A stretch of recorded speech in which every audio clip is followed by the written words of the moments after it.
I've also been watching Virat Kohli with interest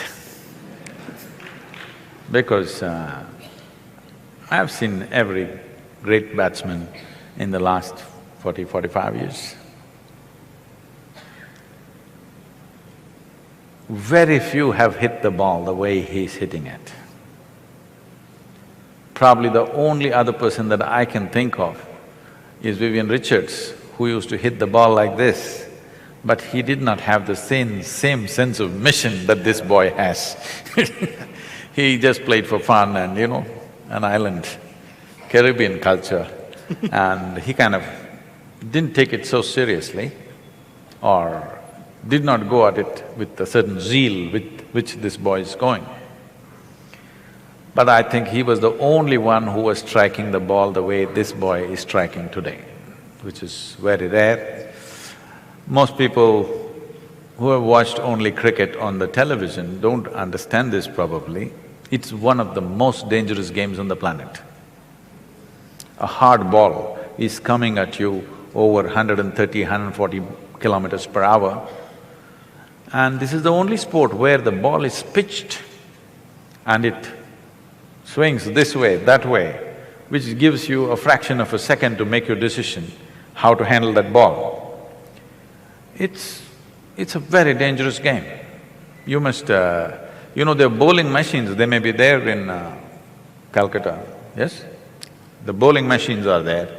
Young man, I'm telling you, don't try 140 kilometers. At 80 or 90 kilometers, just set the bowling machine at 90 kilometers and stand there and see how the ball comes at you. It's crazy, okay? So, every ball is different, the way it's coming at you, so it needs to be handled. Everybody who's there, we must understand, is very good. They may look clumsy, they may get out for zero, but they're very good with what they're doing. But somebody stands out like this. This reminds me of… there was a motorcycle rider whose name was Kenny Roberts, who won the world championships 5 times in a row. People couldn't believe it because you have to win 16 races across the country to get to the championship. All the machines are prepared by the top companies and the talent is at the highest level, but winning 5 in a row was considered unprecedented and impossible. So they asked him, how do you do this? So he said, I go out of control with control. I understand that very well. I live every step of my life like that, always out of control but with control. This is what everybody is seeking. They want little madness in their life, but they don't want to go insane. But their longing for safety and security makes them insulate themselves from that little madness. Then they wonder, what's happened to my life? It's become boring and no good. They try to step out, then they get hit by something. They again build walls around them. This process is going on. So when you take an example like this, one thing is the zeal. Another thing is loving what you're doing, really loving what you're doing. That's what you want to do.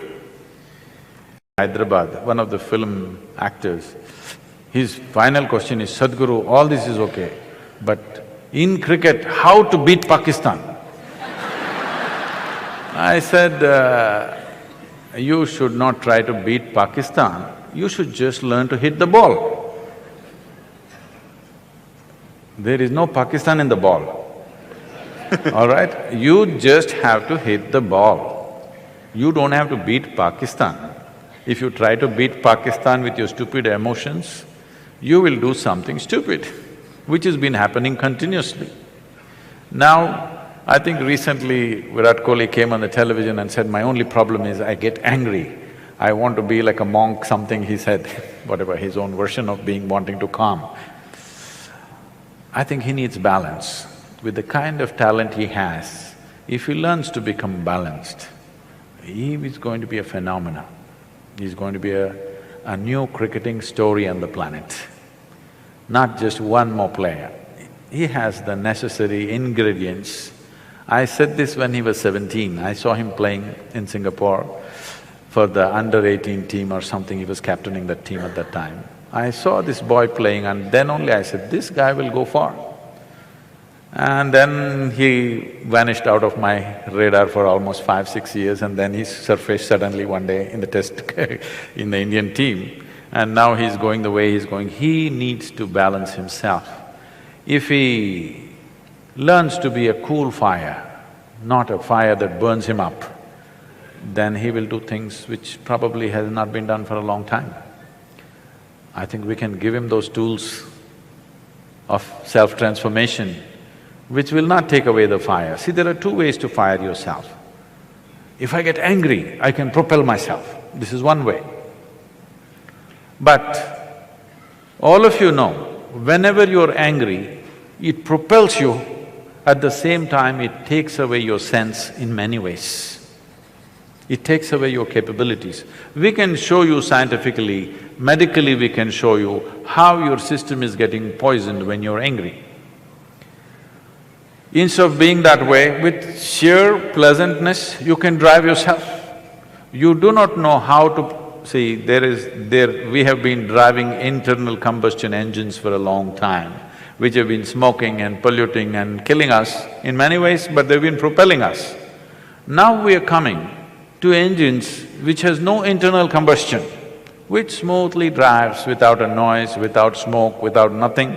We're just coming to that, we're just coming of age with automobiles. Similarly, it's time humanity comes of age, that you learn to propel yourself in a very pleasant manner. I am also on 20 hours a day, 365 days. People ask me, what propels you, Sadhguru? What is the mission? I say, I'm just fooling around. Why do you need anger and this and that? If out of sense you can drive yourself, it is not necessary you have to drive yourself with anger or hatred. Yes, those things give you energy in a certain way, but they take away your competence in many levels. This boy needs tools for self-transformation. I think we should deliver that to him. I would like to do that to him because he is a phenomena in waiting.